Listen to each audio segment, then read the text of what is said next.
Hi there. I thought I would share a few thoughts today about imposter syndrome because it's been coming up in a few of my conversations.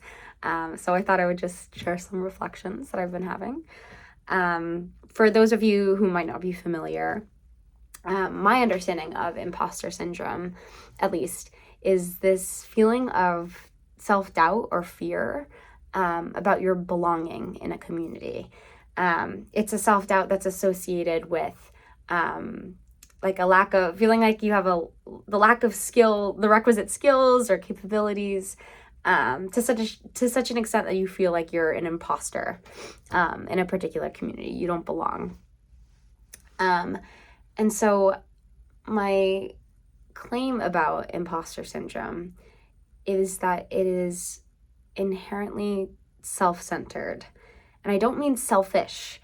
I don't think in any way is it malicious or bad intentioned. It's in fact a very relatable feeling that I have taken part in, and very challenging to handle as well. But it is when you're thinking about the idea of like being an imposter in a community, that is very much focused on the self. And so oftentimes when we have issues related to self, we try to solve them through also focusing on the self.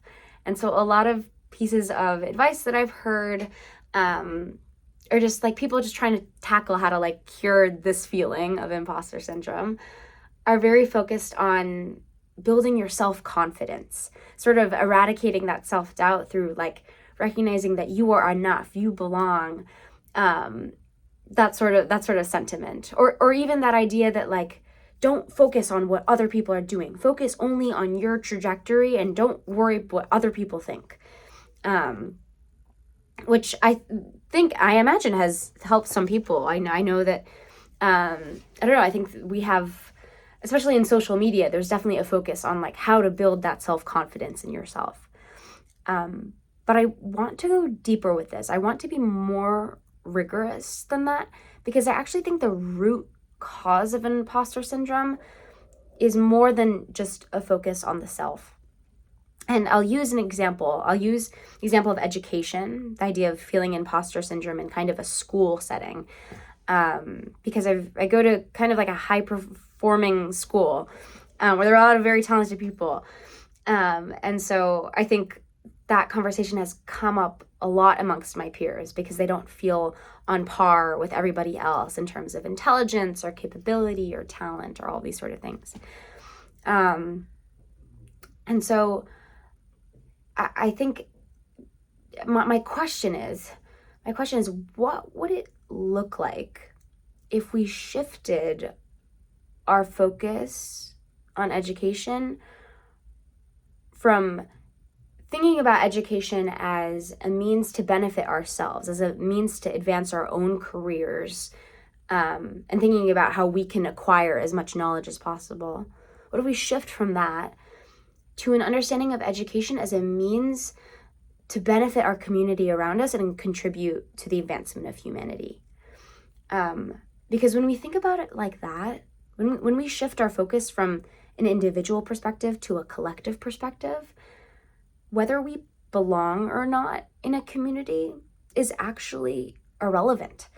The whole issue becomes less about whether you belong in a community and more about this idea of, wow, I have been given an incredible opportunity to learn, to acquire skills, to acquire capacities. What if I used that opportunity to be of benefit to my community in some way? Like that is so cool to me. That is entirely reframing the problem.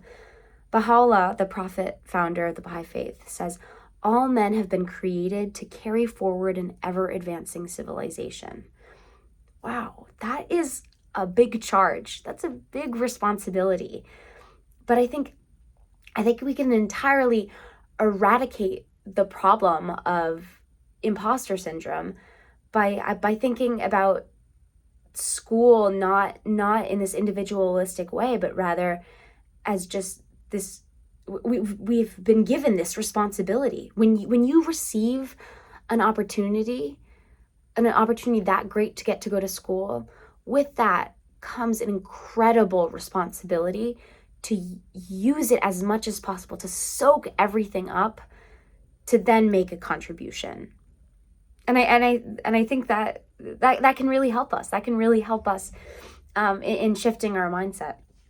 I was just looking up this quote from Abdul-Baha, the son of Baha'u'llah, and I'll read it out. He says, "Training in morals and good conduct is far more important than book learning. A child that is cleanly, agreeable, of good character, well-behaved, even though he be ignorant, is preferable to a child that is rude, unwashed, ill-natured, and yet becoming deeply versed in all the sciences and arts. The reason for this is that the child who conducts himself well, even though he be ignorant, is of benefit to others."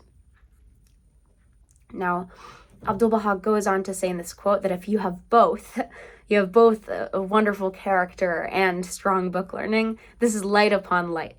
So, of course, having both is highly desirable. But this idea that the reason he puts having a good character above book learning is to be of benefit to others, that's why it's more important, signals to me that the reason why we should acquire knowledges of the sciences and the arts and have that book learning is also so that we can be of benefit to others. I don't know. I think, when we think about curing imposter syndrome, we do bring it to this self-confidence thing, but the need for that self-confidence. Well, Abdul-Baha says that the master key to self-mastery is self-forgetting. So if we're looking for self-mastery in the confidence arena, he says the key to that is being forgetful of self, not worrying about ourselves, and instead turning our focus to the collective. I find it so incredible and so empowering that even the idea of overcoming imposter syndrome or overcoming anything that has to do with the self, doesn't need to happen. We don't need to focus on feeling like we've overcome overcome imposter syndrome if our focus is entirely different.